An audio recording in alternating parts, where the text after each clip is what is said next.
Buenos días a todos, mi nombre es Jason Beltrán y este es tu podcast Leer para Viajar.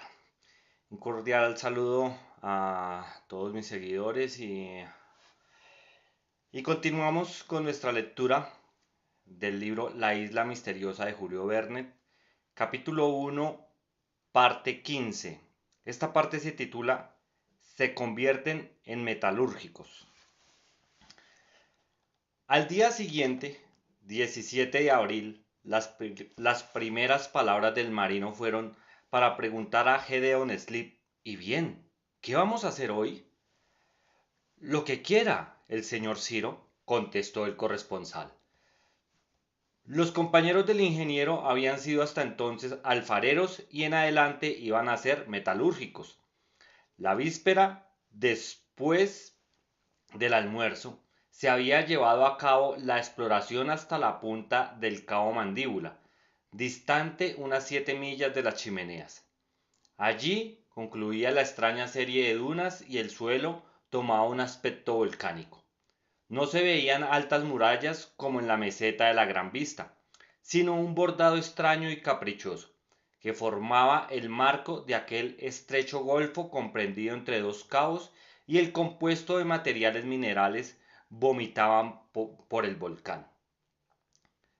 Los colonos, al llegar a aquella punta, habían retrocedido y al caer la noche entraban de regreso en las chimeneas, pero no se entregaron al sueño hasta que estuvo resuelta definitivamente la cuestión de si se debían abandonar la isla de Lincoln o permanecer en ella. Era una distancia considerable. 1200 millas separaban la isla del archipiélago de las Pomotu. Una canoa no habría sido suficiente para atravesar, sobre todo al acercarse la mala estación. Así lo declaró Pencroff. Ahora bien, construir una canoa, aun teniendo los útiles necesarios, era una obra difícil, y careciendo de herramientas era preciso comenzar por hacer martillos, hachas, azuleas, sierras, barrenas, cepillos, etc., lo que exigía bastante tiempo. Se decidió pues inventar en la isla de Lincoln y buscar una morada más cómoda que las chimeneas para pasar en ella los meses de invierno. Ante todo, se trataba de utilizar el mineral de hierro, del cual el ingeniero había observado algunos yacimientos en la parte nordeste de la isla, y no convertir aquel mineral en hierro o en acero. El suelo no contiene generalmente los metales en estado de pureza. En su mayor parte se hallan combinados con el oxígeno o con el azufre. Precisamente las dos muestras recogidas por Cyrus Smith eran una de hierro magnético no carbonatado y la otra de pirita o sulfato de hierro. El primero, o sea, óxido de hierro, había que reducirlo por medio del carbón, es decir, desembarazarlo del oxígeno para utilizarlo en estado de pureza. Esta reducción debía hacerse sometiendo el mineral mezclado con carbón a una alta temperatura, ya que por el método catalán, rápido y fácil, que tiene la ventaja de transformar directamente el mineral en hierro con una sola operación, bien por el método de los altos hornos, que cambia primero el mineral en fusión y después la fusión en hierro, quitándole el 3 o 4% de carbón que se ha combinado con ella. Ahora bien, ¿qué necesitaba Cyrus Smith? Hierro y no fundición, y debía buscar el método más rápido de reducirlo. Por lo demás, el mineral que había recogido era por sí mismo muy puro y rico, o sea, ese mineral oxidulado, que hallándose en masas confusas de un color gris oscuro, da un polvo negro, se cristaliza en octedros regulares, produce los imanes naturales y sirve en Europa para elaborar esos hierros de primera calidad que tan abundantes producen Suecia y Noruega. No lejos de aquel yacimiento se hallaba otro de carbón de piedra ya explorado por los colonos. De aquí la facilidad para el tratamiento del mineral, pues estaban cerca de los elementos de fabricación. Esto es lo que constituye también la prodigiosa riqueza de las exploraciones del Reino Unido, donde la huella sirve para hacer el metal extraído del mismo suelo y al mismo tiempo que ella. Así pues, señor Ciro, dijo Pencroff, ¿vamos a trabajar mineral de hierro? Sí, amigo mío, contestó el ingeniero. Y para eso, si a usted no le parece mal, comenzaremos a cazar focas en el islote. ¡A cazar focas! Exclamó el marino volviéndose hacia Gédéon Spilett. ¿Necesitamos focas para fabricar hierro? Cuando lo dice el señor Ciro, contestó el corresponsal. El ingeniero había salido ya de las chimeneas y Pencroff se preparó para la caza de las focas, sin haber obtenido más explicaciones.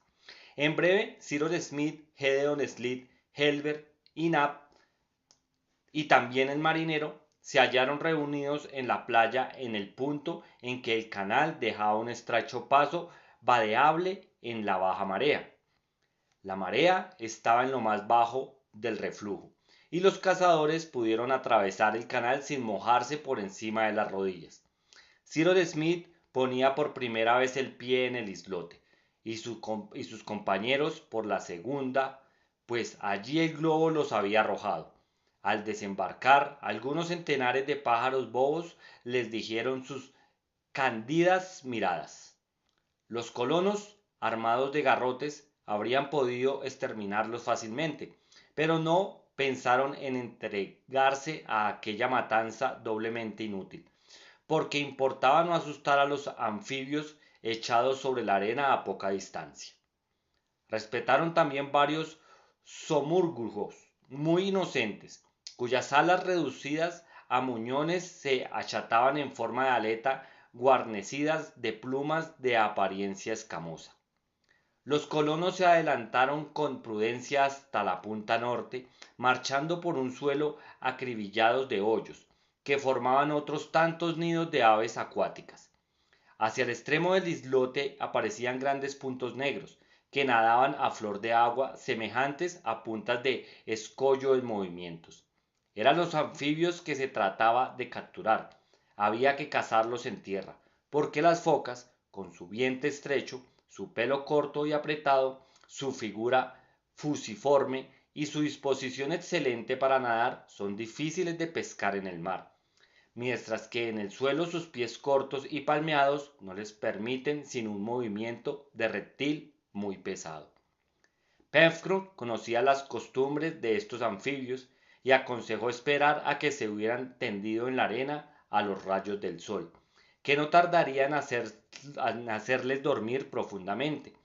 Entonces convendría maniobrar de manera que se les cortara la retirada, teniendo cuidado de dirigir los golpes a las fosas nasales. Los cazadores se escondieron detrás de las rocas del litoral y esperaron en silencio. Transcurrido una hora antes que las focas vinieran a solearse por la arena, había media docena. Pencroff y Hilbert salieron entonces para doblar la punta del islote, tomarles la playa y cortarles la retirada, mientras Cyrus Smith, Gédéon Spilett y Nab, trepando por las rocas, se dirigían hacia el futuro teatro del combate. De improviso, el marino se irguió lanzando un grito. El ingeniero y sus dos compañeros se precipitaron entre el mar y las focas. Dos de aquellos animales quedaron muertos en la arena a fuerza de varios golpes vigorosos, pero los demás pudieron llegar al mar y tomar el lago. Aquí están las focas perdidas, señor Ciro, dijo el marino adelantándose hacia el ingeniero. Bien, contestó Cyrus Smith, haremos de ellas fuelles de fragua. ¿Fuelles de fragua? Exclamó Pencroff. Vaya, unas focas afortunadas. En efecto, era una máquina para soplar lo que necesitaba el ingeniero para el tratamiento del mineral, y pensaba fabricar con la piel de aquellos anfibios. Su longitud era mediana, no pasaba de 6 pies y tenía la cabeza semejante a la de un perro. Como era inútil cargarse con un peso tan considerable como el de aquellos animales, Nab y Pencroff resolvieron desollarlos en el mismo sitio, mientras Ciro y el corresponsal acababan de explorar el islote. El marino y el negro ejecutaron diestramente su operación, y 3 horas después Cyrus Smith tenía a su disposición 2 pieles de foca que decidió utilizar en aquel estado sin curtirlas. Los colonos tuvieron que esperar la baja marea y después atravesaron el canal de regreso a las chimeneas. Costó trabajo sujetar aquellas pieles a marcos de madera destinados a mantenerlas tendidas y coserlas después por medio de fibras, para que pudiesen tomar aire sin dejarlo escapar.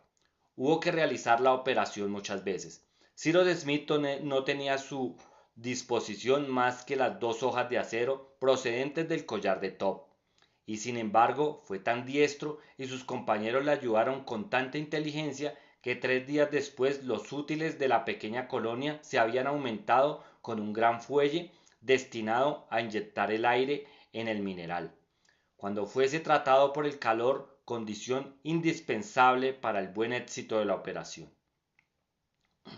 El 20 de abril por la mañana comenzó el periodo metalúrgico, como se llamaba el corresponsal en sus notas.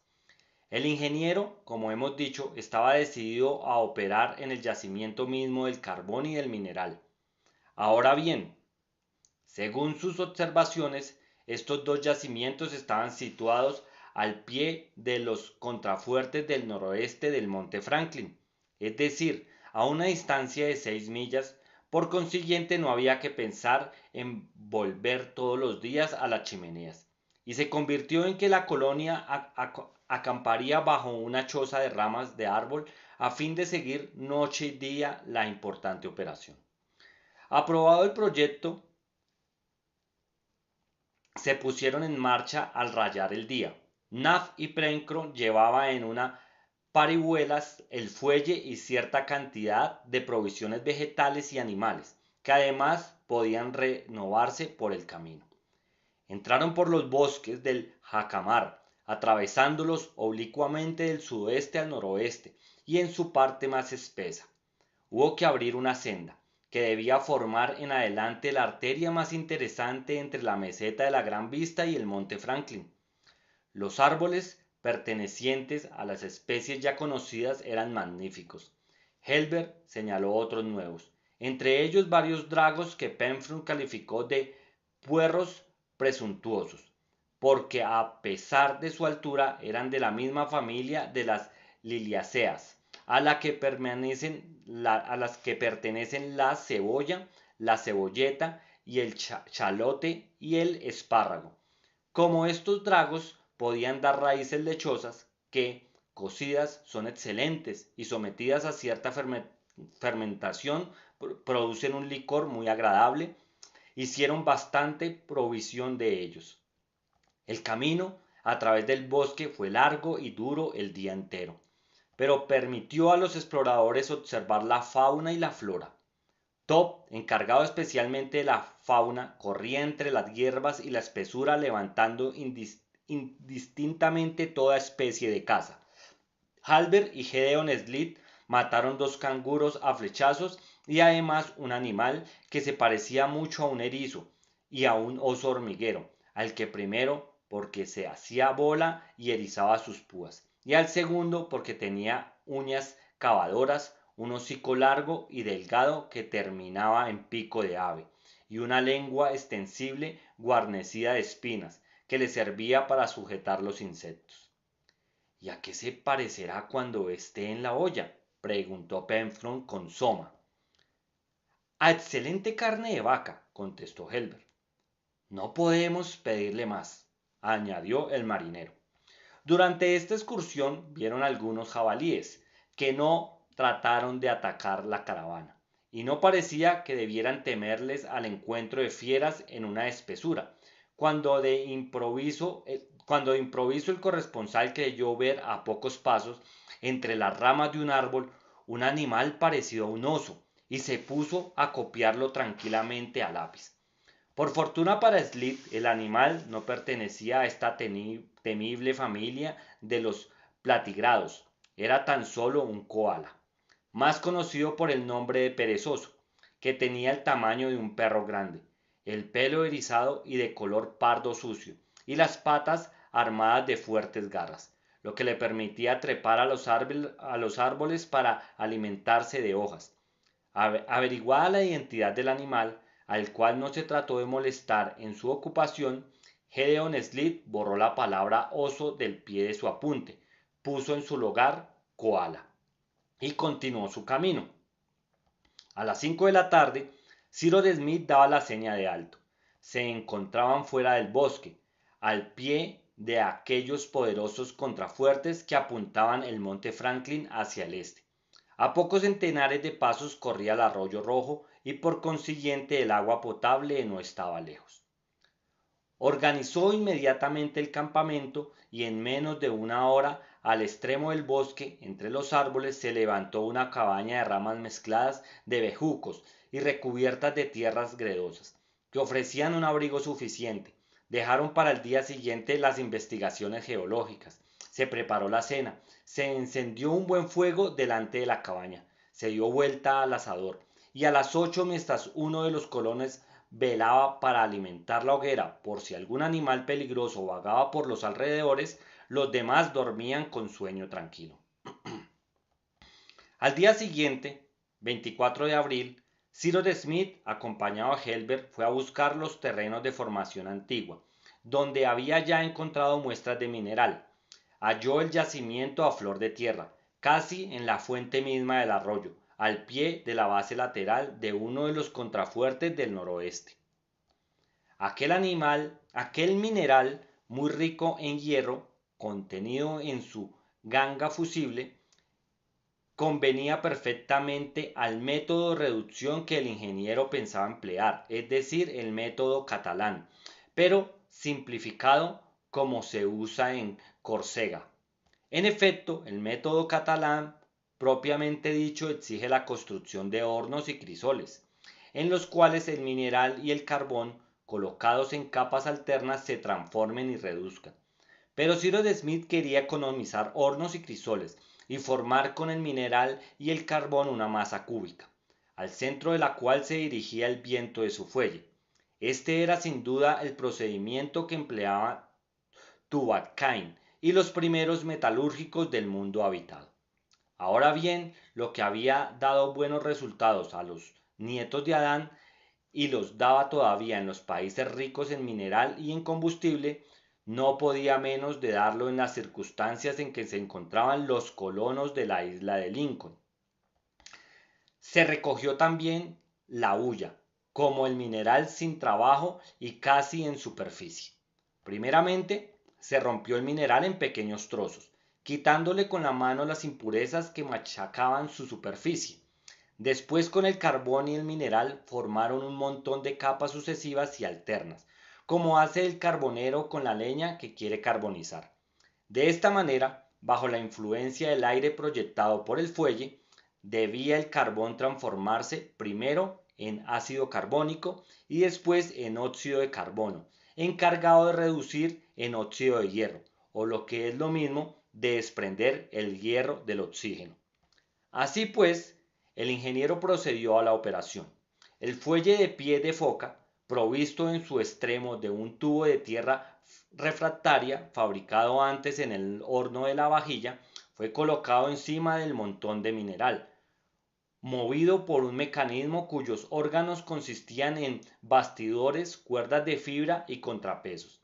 Lanzó sobre la masa de hierro y carbón una profusión de aire que elevando la temperatura concurrió también a la transformación química que debía producir hierro puro.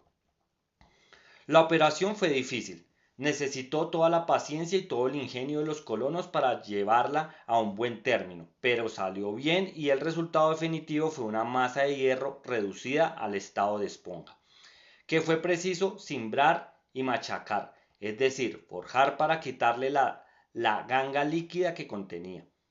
Aquellos herreros improvisados carecían de martillo, pero lo mismo había sucedido al primer metalúrgico e hicieron lo que éste tuvo naturalmente que hacer. Pusieron a la primera masa un palo a guisa de mango y sirvió para forjar la segunda en un yunque de granito, con lo cual se llegó a obtener un metal burdo pero arcilloso.